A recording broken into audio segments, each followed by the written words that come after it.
हरे कृष्णा।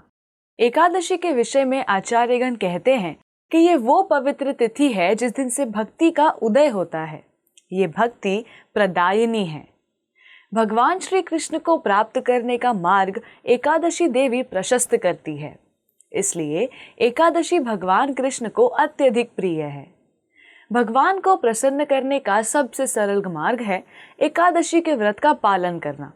एकादशी व्रत का पालन करने से स्वयं भगवान कृष्ण हमें अनेक लाभ प्रदान करते हैं, किंतु फिर भी भगवान के अनन्य भक्त इस व्रत का पालन इसके फल पाने की इच्छा से नहीं, बल्कि केवल एक ही उद्देश्य से करते हैं, और वो है भगवान श्री कृष्ण की भक्ति पाने हेतु।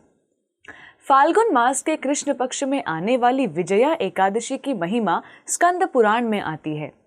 युधिष्ठिर महाराज श्री कृष्ण से पूछते हैं, हे वासुदेव, मैं फाल्गुन मास के कृष्ण पक्ष में आने वाली एकादशी की महिमा जानने की इच्छा रखता हूँ। कृपया आप मुझे इसके बारे में कुछ बताइए।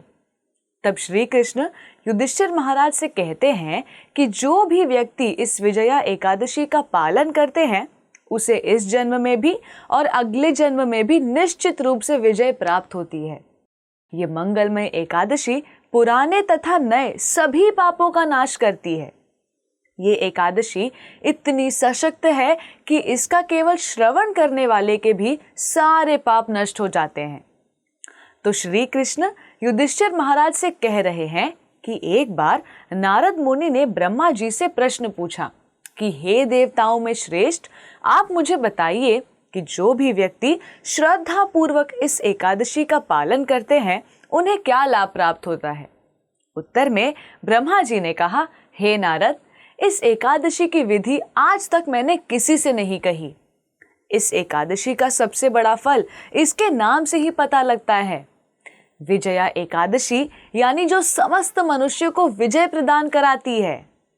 इसकी कथा कुछ इस प्रकार है कि त्रेता युग में जब भगवान श्री रामचंद्र जी को 14 वर्षों का वनवास हुआ था, तब श्री राम, माता सीता और श्री लक्ष्मण ये तीनों भिक्षुक की तरह पंचवटी में रहने लगे। जब दुष्ट रावण ने सीता माता का अपहरण कर लिया, तब प्रभु श्री राम और लक्ष्मण जी अत्यंत व्याकुल होकर सीता माता की खोज में निकल गए। जब उन्हें घायल अवस्था में जटायु मिले तो उन्होंने प्रभु श्री राम को सीता माता का वृतांत सुनाया।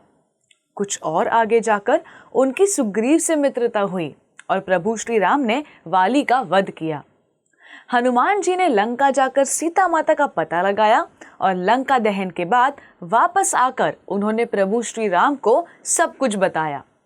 सुग्रीव के साथ निर्णय लेकर प्रभु श्री राम ने लंका जाना सुनिश्चित किया। समुद्र के तट पर पहुंचने के बाद उन्होंने लक्ष्मण जी से परामर्श किया कि इस भयंकर समुद्र को कैसे पार किया जाए। ये सुनकर लक्ष्मण जी श्री राम जी से कहते हैं, हे रघुनंदन, इस द्वीप में प्राचीन काल से वक्तालव्य नाम के एक बहुत ही महान ऋषि रहते हैं। हमें उनके दर्शन करने चाहिए और उनसे पूछना चाहिए कि हम अपने लक्ष्य पर कैसे पहुंच पाएंगे। इस प्रकार वक्तालव्य मुनि के आश्रम में जाकर सभी ने उन्हें प्रणाम किया। आश्चर्यचकित होकर वक्तालव्य मुनि भगवान राम से पूछते हैं, हे प्रभु, आपका यहाँ आने का क्या उद्देश्य है। प्रभु श्री राम वक्तालव्य मुनि को कहते हैं कि हे ब्राह्मण श्रेष्ठ, मैं समुद्र के तट पर पहुंचा हूँ और मेरे साथ मेरी बहुत विशाल सेना है। हमें समुद्र को लांघना है और रावण का वध करना है और लंका पर विजय प्राप्त करनी है। कृपया हमें समुद्र लांघने का उपाय बताइए। वक्तालव्य मुनि उत्तर में श्री राम को कहते हैं, फाल्गुन मास के शुक्ल पक्ष की एकादशी का उत्तम व्रत करने से निश्चित ही आपकी विजय होगी। साथ ही साथ आप इस समुद्र पर भी अवश्य पार कर लेंगे। इस व्रत की विधि ये है कि दशमी के दिन स्वर्ण, चांदी, तांबा या फिर मिट्टी का एक घड़ा बनाएं और उसमें जल भरकर उसे आम के 5 पत्तों से सजाकर स्थापित करें। इसके नीचे सप्त अनाज रखें और ऊपर नारियल और जौ रखें और इस कलश पर नारायण भगवान की मूर्ति की स्थापना करें। एकादशी के दिन सुबह स्नान इत्यादि करने के बाद गंध, पुष्प, धूप, दीप, नैवेद्य इत्यादि से इस कलश की पूजा करें। इसके बाद एकादशी के दिन उस कलश के पास बैठकर भगवान का नाम जप करें और पूरी रात्रि हरि कीर्तन में बिताएं।